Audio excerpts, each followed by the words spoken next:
So this is our final week of the quarter. So basically we have 2 sections left to cover. So 8.1 today, we'll cover 8.2 on Wednesday, and that will be that. And then we'll have a review on Friday, and your exam is on Monday. What time is it on Monday? Anyone know? 4. Oh, really? 4? Okay.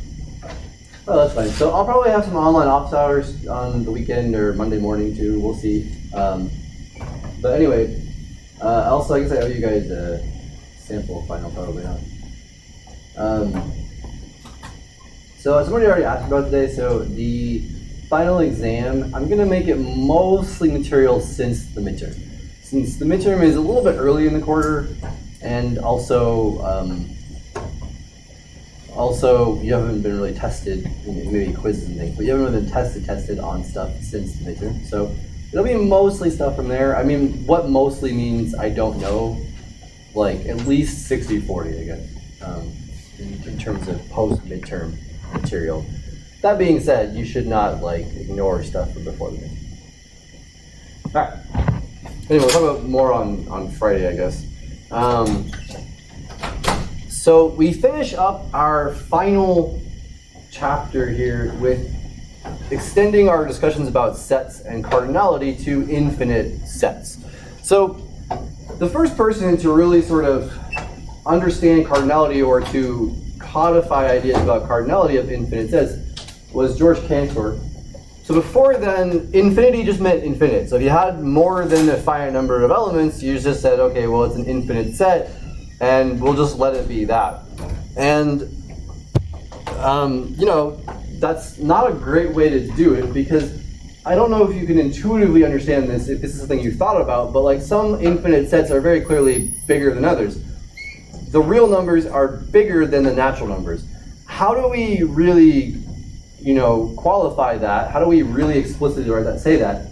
And that's sort of what Cantor's ideas were. So if you remember from chapter 4, we had theorem 4.13 and corollary 4.14, which basically said the idea that you have 2 sets, A and B, then if the cardinality of A was less than the cardinality of B, this was equivalent to the existence of an injection from A to B, combined with non-existence of a bijection from A to B. So if the cardinality of A was strictly less than the cardinality of B, that's equivalent to saying there's an injection from A to B, but any injection cannot be surjective, or any injection can't be a bijection as well.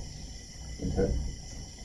So the basic idea behind Cantor's idea was to just use this to define cardinality of infinite sets.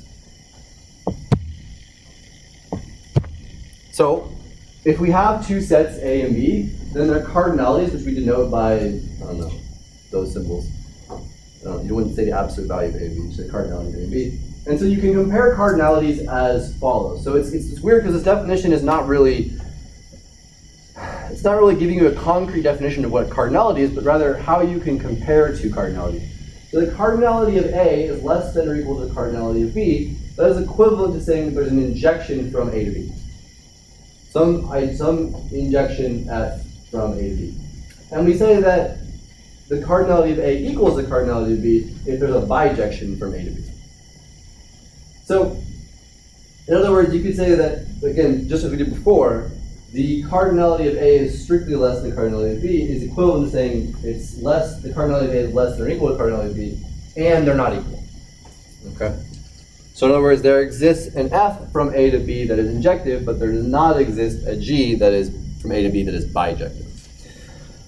So the problem is, this doesn't really explain what cardinality is for sets, right? It just gives you a way to compare 2 cardinalities. So if you thought of, think about the space, think of your set X as just the collection of all sets. Then what this really is a relation on that set. Just take any 2 sets, and this allows you to relate their cardinalities, right? It's a relation. It's just take an ordered pair, and it's either in the relation or it's not. The relation being less than or equal to by cardinality. Okay. If we have the following theorem, though, we can treat the cardinality as sort of a concrete object. I'm going to ask you why that is. Go away. So, I already wrote it down. Never mind. On any collection of sets, the relation A is equivalent to B if and only if they have the same cardinality. That is an equivalence relation. Now it should be clear why that's an equivalence relation. The only one that's hard is transitive. Because remember, what does this mean? It means that there's a bijection from A to B, right? To say that they have the same cardinality means there's a bijection from A to B. So clearly, there's a bijection from A to itself, right? It has to be reflexive. What is the bijection from A to itself? Yeah, the identity map, right? That's it. The identity map would be a bijection from A to itself. What about why is it symmetric? So if A is equivalent to B, B is equivalent to A, or if A is related to B, B is related to A. Yeah. Well, I mean, here's the thing. You could just rewrite this equation the other way, but you could think of it too. If there's a bijection from A to B, there's a bijection from B to A, right? What is it?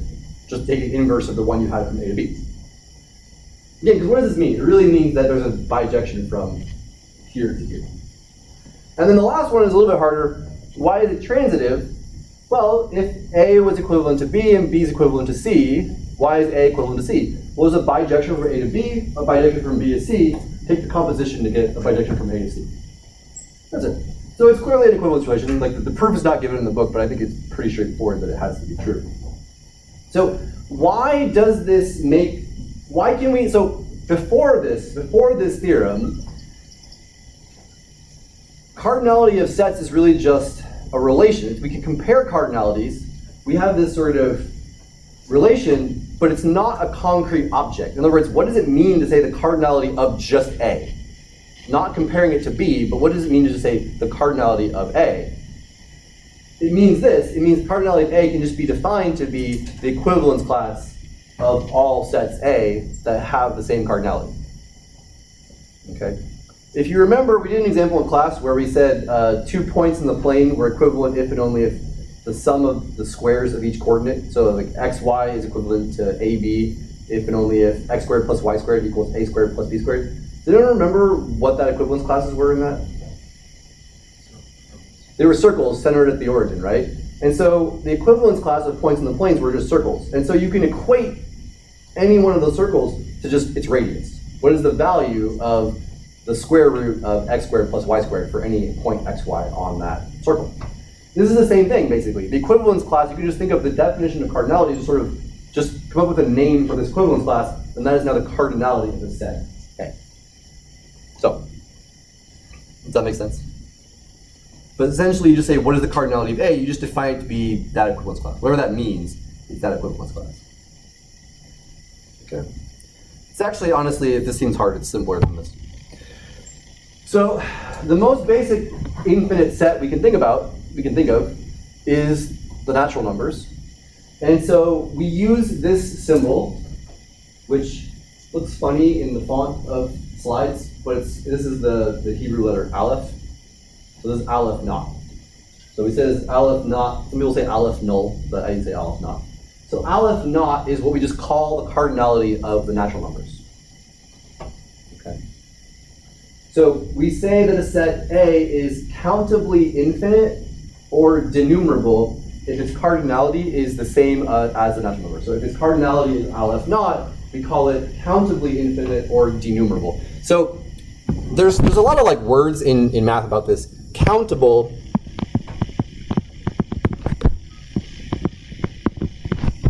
just means finite or countably infinite. At least that's sort of the way I have taken it to mean. So sometimes you'll hear countable or uncountable. And so when we say countable, we just mean finite or countably infinite. Literally, I can enumerate the elements. And so the other thing you might hear is the word enumerable, like that. And then you might hear countably infinite as the other word is denumerable. I feel like denumerable, your book likes to use it. It's not super common in math textbooks because if you'd asked me what the hell denumerable meant before yesterday, I would have said, I don't know. So it can't be that commonly used. Also, I'm not a set theorist. Anyway, So anyway, Aleph naught is the cardinality of the natural numbers. All right, show that the set 3n, which is just multiples of 3, is countably infinite. So what does it mean to say, so remember, countably infinite means it has the cardinality of the natural numbers. So how do you prove that? I'm going to let you think about it for a minute and try it. Okay.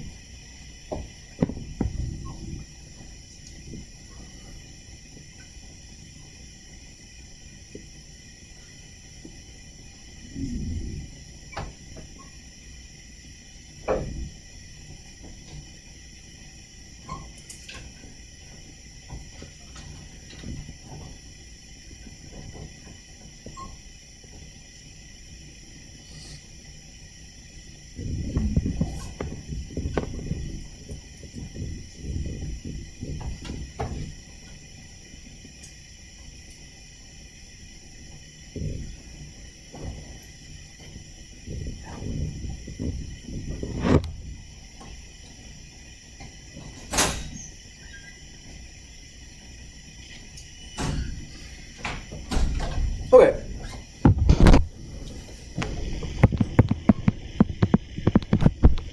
So to show that the cardinality of the multiples of 3, so 3n, basically, show that this is, I literally can't do an Aleph without looking at it. It's like, I can't make my own Aleph. I literally don't know how to do it. It's like a funny looking n. To show this, just construct a bijection f either from the natural numbers to 3n or from 3n to the natural numbers, doesn't matter. So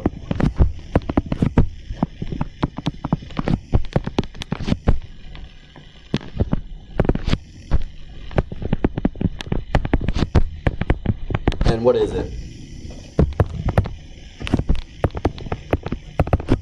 What does that have to be? 3n. Yeah, it's 3.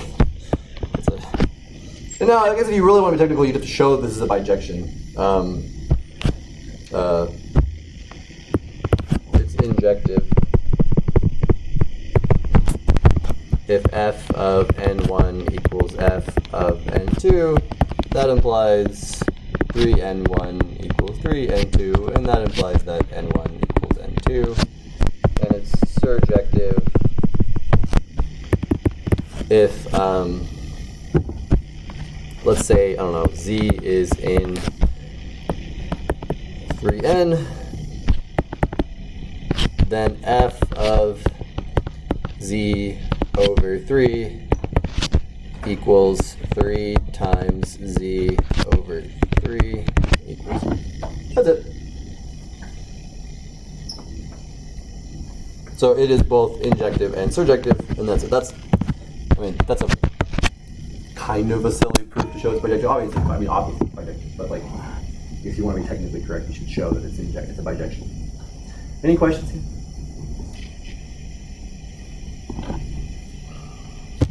Okay.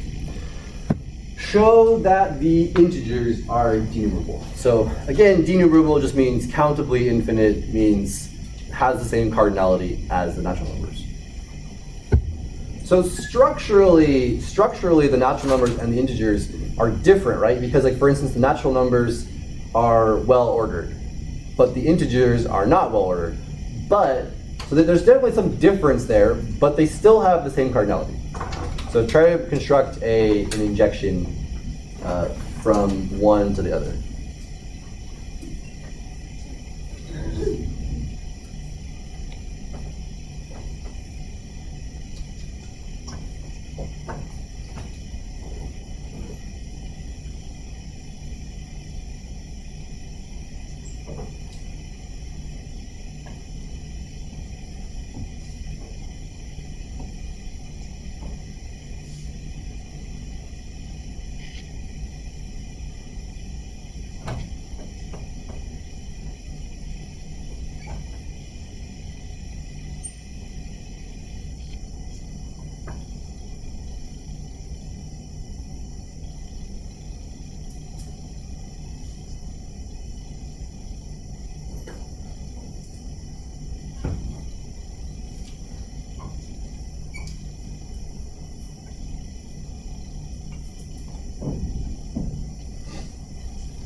actually, hold on a second.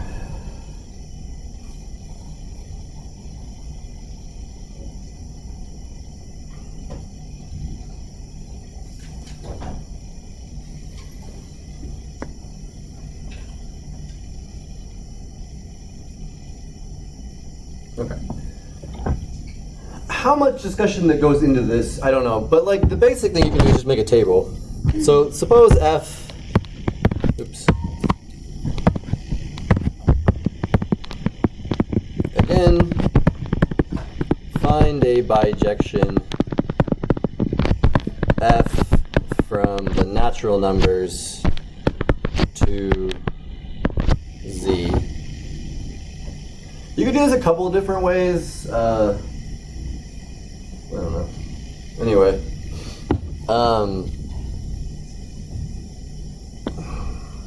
so there's okay.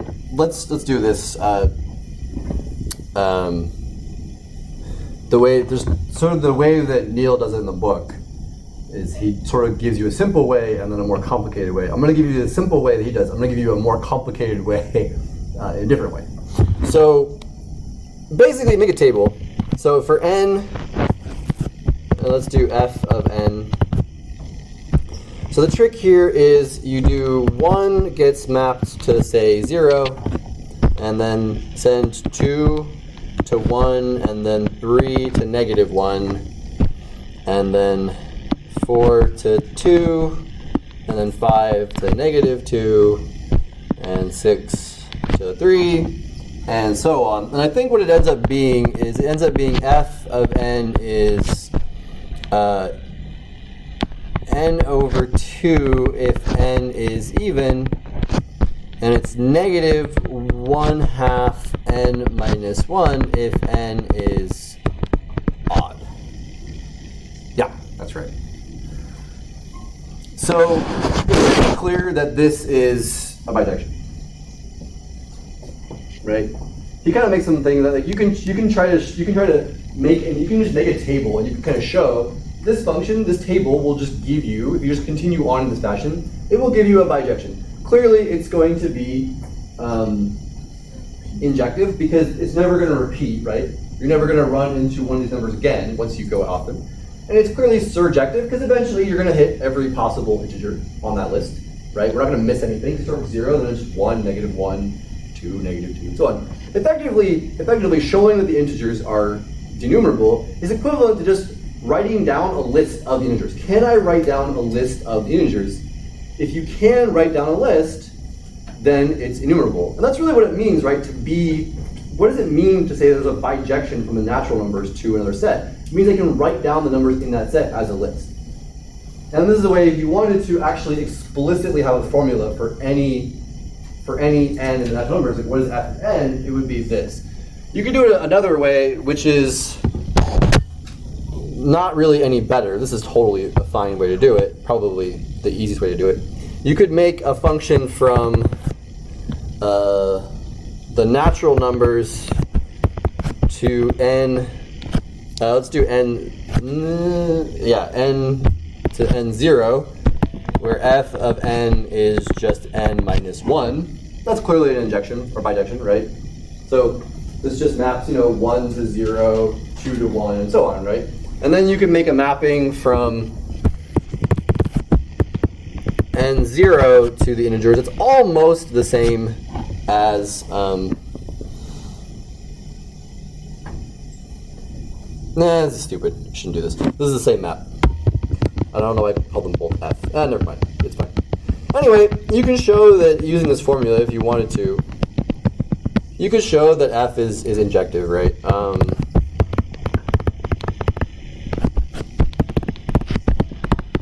If f of, say, n1 equals f of n2, then obviously if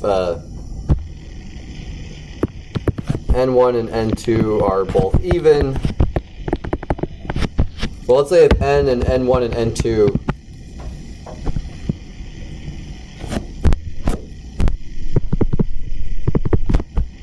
n1 and n2 must be congruent mod 2, which is to say that they have the same parity. They're both odd or both even. If they're not, then this is not true, right? So let's say if n1 and n2 are even, you get n1 over 2 equals n2 over 2, which implies n1 equals n2. If n1 and n2 are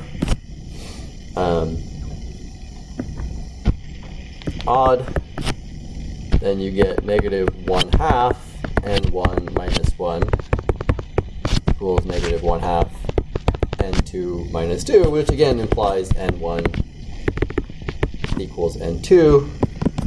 So F is injective. Okay. And so all you have to do for surjective is you just do it case by case, right?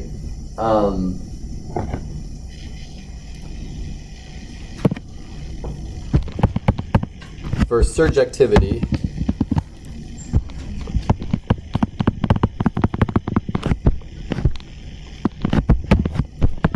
if, let's say, z in the integers, so let's suppose that z is an integer. If z is positive, okay, then f of 2z will just be 2z over 2,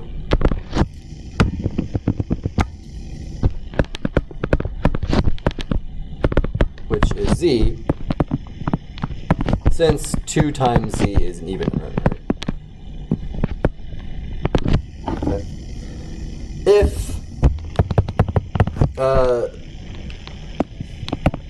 z equals 0, okay, so I think you can do, I haven't really thought about this too much. If z is not positive, I don't think you have to do 3 cases, but let's just do 3 cases. So if z is equal to 0, obviously f of 1 equals 0. And if z is less than 0, then what's the inverse of negative 1/2? It would be f of, let's see, negative 2z plus 1, right? Yeah. So you'd get negative 1/2 negative 2z plus 1 minus 1, and that would give you z. There you go. Okay. So it is surjective, it's injective. All we have to do is come up with, to figure out that it's surjective, right? All we basically have to do is just find an inverse function, more or less here, right? This is just the inverse of negative 1/2 x minus 1 would be negative 2x plus 1. Okay.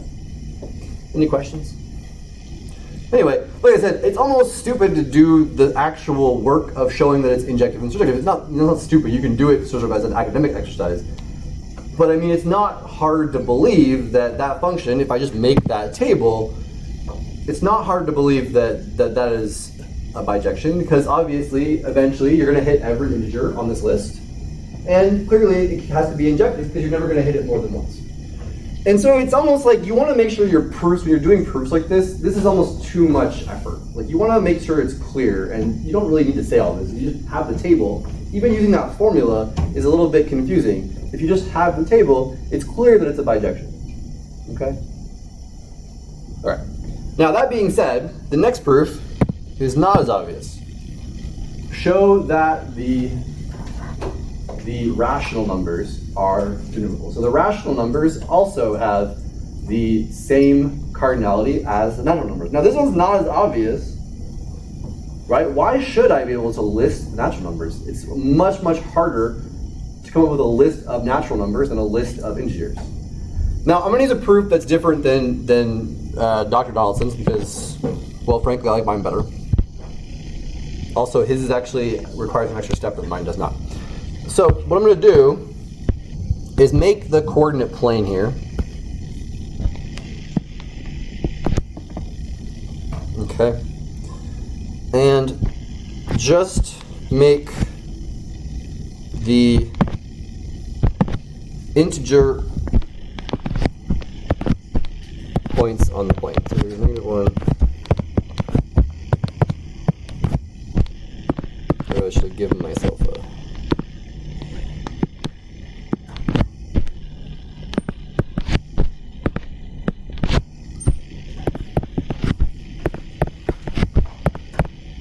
Okay, so consider all of the grid points in R2. So take all of the points whose both of their coordinates are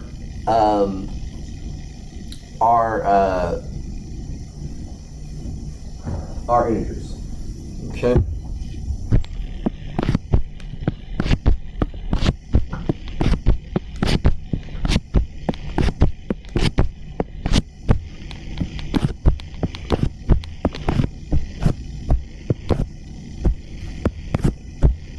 I do not have to draw every dot, but I'm going to anyway.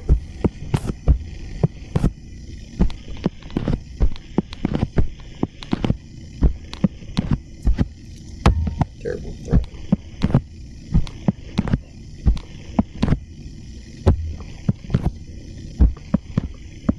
Okay. So every dot on here represents an ordered pair of integers. So what is a rational function, or a rational number, besides just a pair of integers, right? What are the rational numbers? The rational numbers are all fractions, p over q, where p and q are integers in lowest terms. So what you do is just take, for instance, the x-coordinate to be the denominator and the y-coordinate to be the numerator. So just do, I guess I said, so like I said, denominator, numerator as an ordered pair, right? And so effectively, again, finding a bijection from the natural numbers to the rational numbers is just a matter of being able to write a list of the rational numbers. So I just start here.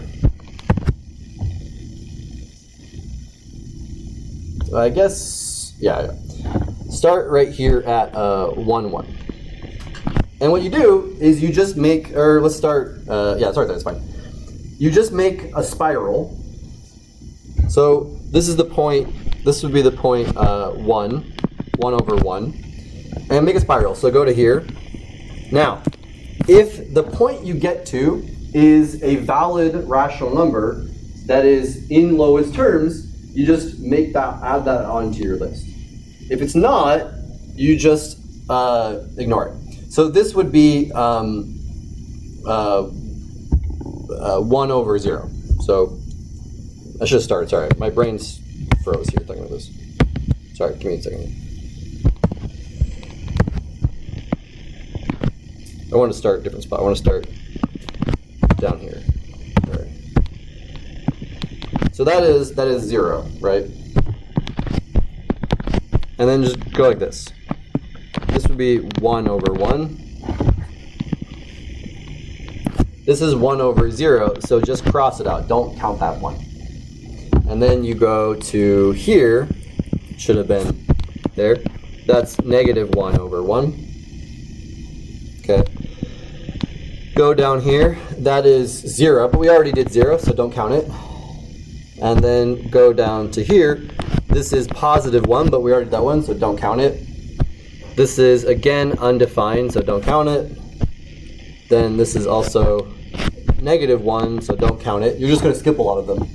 Now you get to here, and that one is negative 1/2. Okay? And then you go up to here, that's 0 again, don't count it.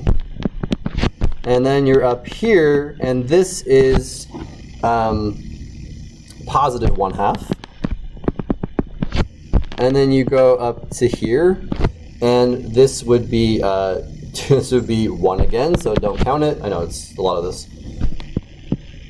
Now this would be, up here would be 2. Okay?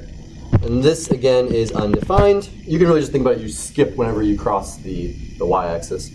And then over here, this would be negative 2, and so on. And if you see what I'm making right here, I'm making a spiral, right? So every rational number has to be given by some dot on the integer grid, right? Some ordered pair on the grid of all integers. If I look at z cross z, every rational number, so every, let's say, x in the rational numbers is given by an ordered pair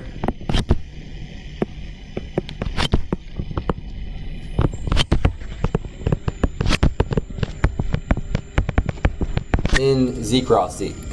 And so effectively you just keep making that spiral, and eventually you're going to hit every single possible rational number. And as long as you just don't count all of the ones that have already been counted, so you're going to hit basically every rational number, you're going to hit some other rational numbers in like lowest terms, right? So we already hit like 1/2 right here, right? Eventually you would get to 2/4 over here. 2/4 is already 1/2, so you just don't count it. If you only count a rational number the first time you see that rational number, and you just skip over every one that's not the same one in like lowest terms, then you're done. It's going to be an injection, and it's going to be surjective because, again, every single rational number has to be somewhere on that grid, right? If you just think of it as being the y-coordinate divided by the x-coordinate. You could have done x over y. I don't know why I did x over y. And again, you're going to skip every time you cross the y-axis because that's when you divide it by 0. But anyway, that is a way of listing the rational numbers, right? This gives me a list of rational numbers, a way to do it. Because you're going to start with whatever 0, and you're going to hit every single possible one. Again, if you want to read the one in the book, the one in the book is fine too. I actually like mine better. It's nicer. I think it's more clever. It's kind of cool. His is basically something you make a grid, and then you kind of make a path through it. But he does the same thing. You have to cross out whenever you hit one that you've already hit before, basically, because you're going to hit a lot of other rational numbers, but not in lowest terms. So you just cross them out. Anyway, that's the idea. Is everyone clear why that's a bijection? So again, it's going to hit every rational number. It's surjective because every rational number is given by a pair, is given to you by a pair of integers, effectively, right? The numerator and the denominator. And it's injective as long as you just cross out anything that you've already done. Okay? So there you go. Now, it turns out that some people, like, you might think like the rational numbers are like the biggest set that's still has the same cardinality as natural numbers, right? The rational numbers are a very big set that still has cardinality aleph naught, but it's actually not even the biggest. So the algebraic numbers, how many of you guys have heard of the algebraic numbers? So I don't know if there's a symbol for them. Let's just call it A. I'll use blackboard. Bold. Nope. Call it A like that. I don't know if there's a symbol in the book, I forget. But you can think of the algebraic numbers as all of the x in the real numbers, so that p of x equals 0 for p a polynomial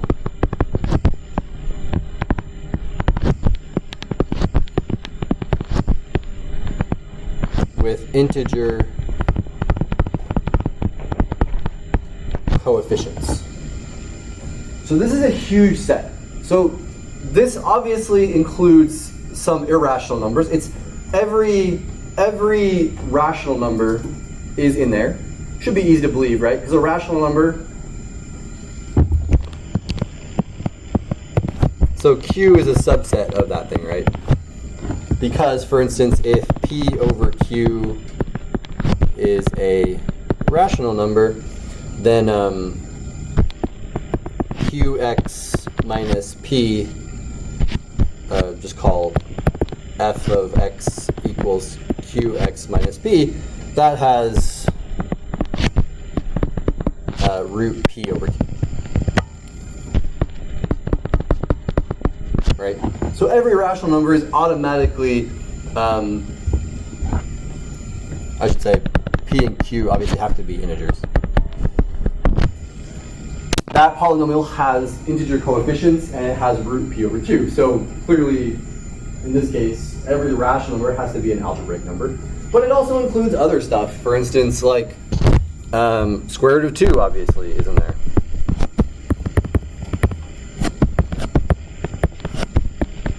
Since it's a root of x squared minus, sorry, x squared minus 2. But also stuff like the fifth root of 3 minus 2 is in there as well. Okay. So there's a whole bunch of weird stuff, and I won't do a proof of this, but the algebraic numbers is also denumerable.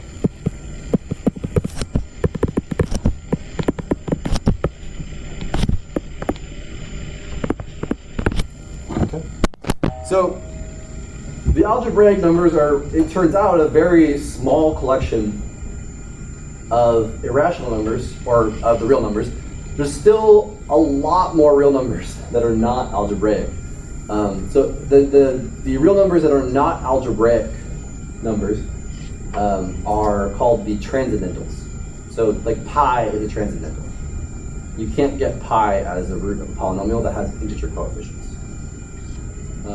So is like the natural number e. If there's an irrational number that's not the root of something, if it has a name, that's transcendental. It just turns out most irrational numbers are transcendental. If you just made up an irrational number from scratch, which you could get by just randomly generating an infinite decimal expansion, just randomly pick each digit, that would be transcendental. Okay. So it turns out there's a lot more transcendentals than there are algebraic numbers. We will get into that on Wednesday. Anyway, this is not a proof, I'm just demonstrating that there's something even bigger than the rational numbers that's also denumerable. Okay. Any questions here? Okay. A is a finite set if and only if the cardinality of A is less than Aleph naught. So, hold on just a second here.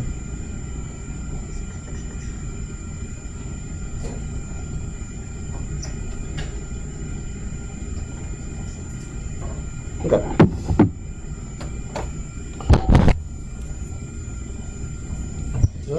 Okay. Must have accidentally left the thing I said. Okay. So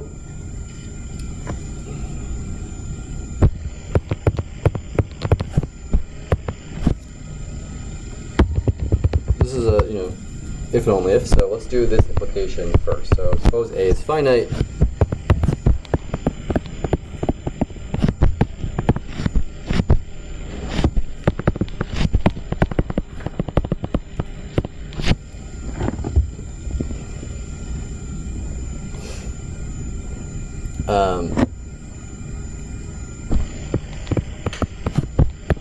And the cardinality of A is equal to n, which is at least 1.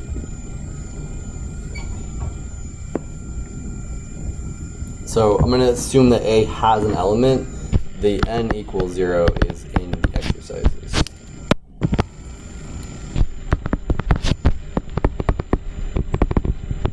Okay. Now, speaking of exercises, you have one more homework assignment to do this week at the end of the week. So make a copy of it because you will obviously not get that back, right? It should be clear. You're doing it up on the Thursday of week 10, and the final is Monday. So you're not going to get back for the finals. If you want to study off your own homework, make a copy of it. That's 1. 2, I've posted solutions. So I posted the chapter 6 solutions from the book. I posted. So technically, your homework that's due on Thursday has chapter 7 and chapter 8 problems on it. So what I did was most of them were even. So what I did was I actually do have the odd solutions. So I posted the odd solutions to chapter 7 and chapter 8. So there's one odd problem on there. So I guess congratulations, I just had it done for you. It's like 7.11 or something, or 7.31. I don't know which one it is. Anyway. You have those done for you now. So you have the odd problems from 7 and 8. So as soon as you guys have your discussion section on Thursday, what time is your discussion on Thursday? Is it 8? Is it early? Was it 5? It's last one. Okay. So Thursday evening, I will post for you guys all of the whole solutions to chapters 7 and 8. So that way you can study with that over the weekend. Okay. So all the problems you'll have solutions for. Okay. So suppose that we have a finite set. Okay. So you got to prove two things. So one, you can just list A as its n elements. Okay. So we have to prove that that A is less than or equal to Aleph naught. Let me just write the cardinality of the natural numbers. E.g., or i.e. I said, not e.g. There exists f from A to the natural numbers, which is an injection. And that's easy, right? Let f of ai equal I for I equal 1 to n, right? That's it.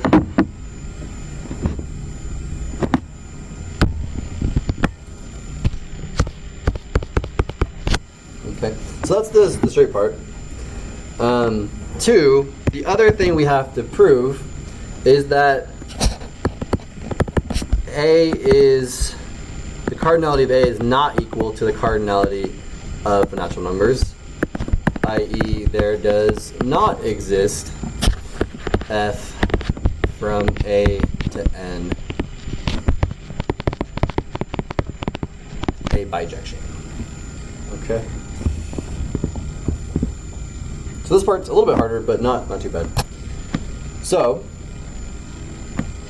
any questions? Does that make sense though? This is what we have to do. So one of those is easy, right? There's obviously an injection from A to N. Just take AI and assign it to I. Okay? Proof continued. Okay. Alright, so for 2, how do you show that there's no injection? How do you show that something does not exist? You do it by contradiction usually. Okay? So suppose H from the, so let's do it the opposite way. So we can do it from A to N, but we actually want to do it from the natural numbers to A is bijective. Okay. Consider the image H of the elements 1 to n plus 1. Okay.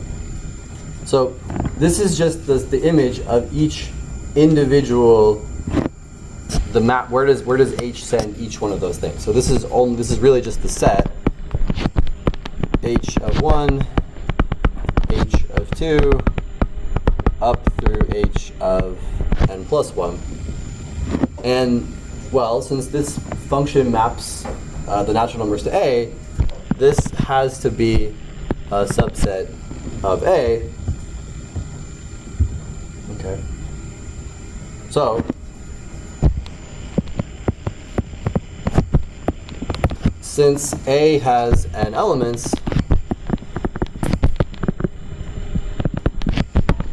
so in the book, he quotes something called Dirichlet's box principle, which I swear to God was never mentioned in any of the other material.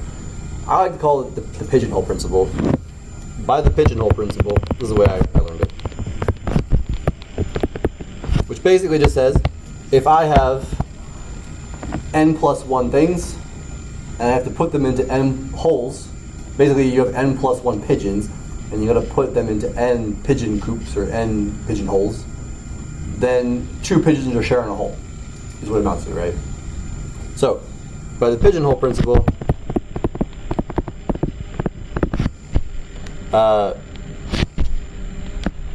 H of I must equal H of J for I and J in the set 1 through n minus 1 where they're not equal.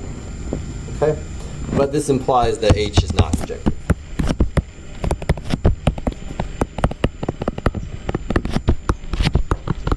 Which is a contradiction. Okay? And that's it. The other direction proof is on you. Let's let this an exercise. Exercise 8.1.1.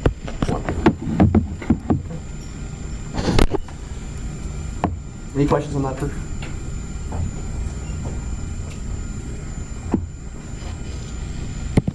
Okay. One small thing before we go. So there, you might wonder, why do we have to have a specific idea of Aleph not? Like, why does Aleph not exist? Why not just infinity, right? And so there's two kind of reasons why we need to have something a bit more specific than just saying infinity. Infinity is not really an object, it is just a concept, it's an idea. Infinity is the idea of just being not finite. You just call a set that does not have a finite number of elements infinite. But there's two reasons why we don't just use infinity. One, there are sets whose cardinality is strictly greater than Aleph naught, which we'll talk about on Wednesday. The real numbers is a set that has cardinality greater than Aleph naught, for instance. But two, Aleph naught is an object under its own right, which it represents. What does Aleph naught represent? It is like a representative of the equivalence class of all of the sets whose cardinality is the same as the natural numbers, right? Infinity is not really an object, it's just the idea of not finite. So to give you an idea of how we use that concept, right, we tend to use infinity in math, in so far up into this point, in two separate ways. You might say the interval from 2 to infinity. But in this case, infinity is not a value. When we write the interval from 2 to infinity, this is just a way of saying every number bigger than 2. Maybe I've probably said this before in my life, maybe you have, but technically it's incorrect. You would not say it's all the numbers that are greater than 2 but less than infinity. It's really just numbers bigger than 2, right? And similarly, if you write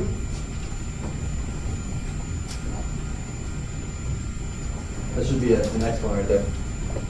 If I took the limit as x approaches 0 of x to the negative 2 power, we would write in our calculus classes, right? We would write that that is infinity. But what that means is it really is, it's conveying a particular sense, which is that as x gets very close to 0, the value of that function, x to the negative 2, becomes unbounded, becomes extremely large, and it grows without bound as x gets closer to 0. But you don't really write, we shouldn't really say the limit, we shouldn't say x approaches infinity f of x approaches infinity as x approaches 0, because again, infinity is not a thing I can approach. It's just sort of the idea of not having an upper bound in this case. And you would never write this, although students love to write this in calculus classes, let me tell you, but this is just wrong, right? Infinity is not a number, it's more of an idea. So when we use it, we're using the concept of sort of unboundedness on some level, okay? But it's not an object, it does not represent an object in math the way we've used it up until this point. Whereas Aleph not represents an object, okay? Anyway, I don't know if that makes sense to you guys, but number one is sort of the big thing. And we'll see that on Wednesday. Okay, all right, that's it. Have a good one. I will see you all on Wednesday.